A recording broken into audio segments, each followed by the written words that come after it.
I'm telling you, Catholic. Okay. Hey, what's up, everybody? It's Rocky. Hey, you got a really exciting video today. We're going to take a ride. We got a big snow tonight. Well, it's actually a big snow for us because it's only the first or second snow we've had in 2019.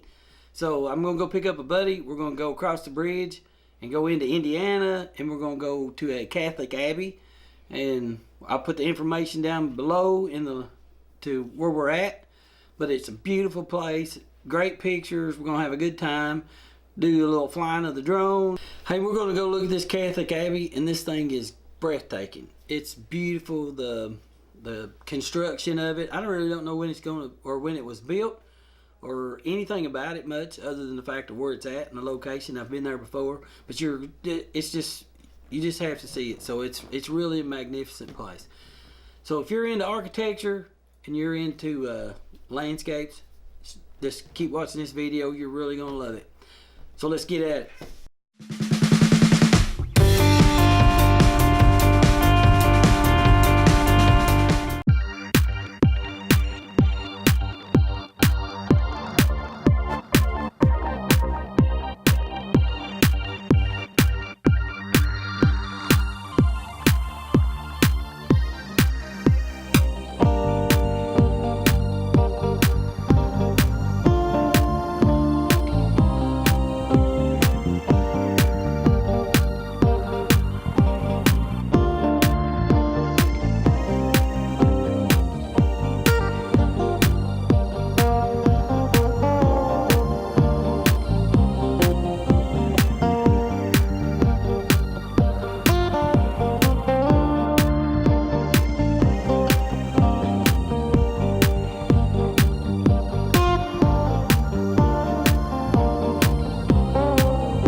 Okay, me and Sean, we're headed over here to, we're going to do a little video of a video.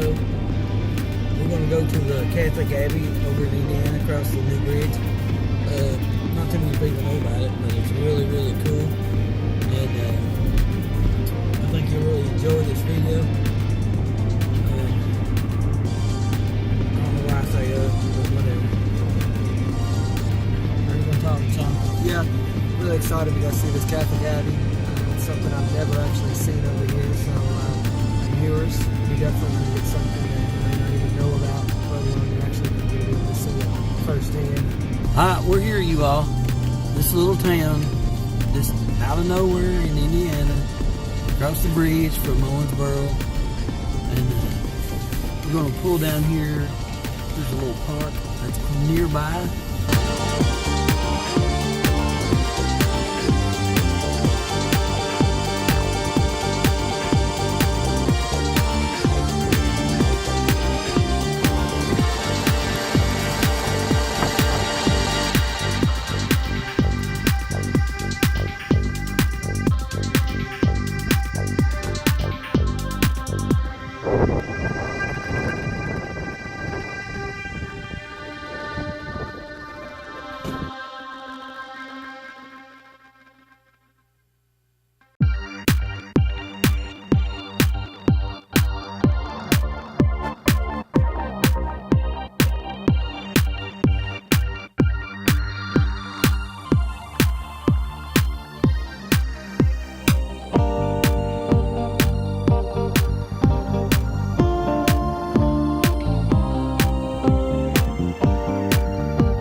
Wow, I hope you liked that video. If you did, hit that like button, comment down below. Don't forget to share the video, subscribe for the next video. And hey, look, we was using the A7R II with the 24-105 f4 lens on all the pictures, except maybe one, and I think I used a 50mm 1.8. But anyway, stay tuned for more videos.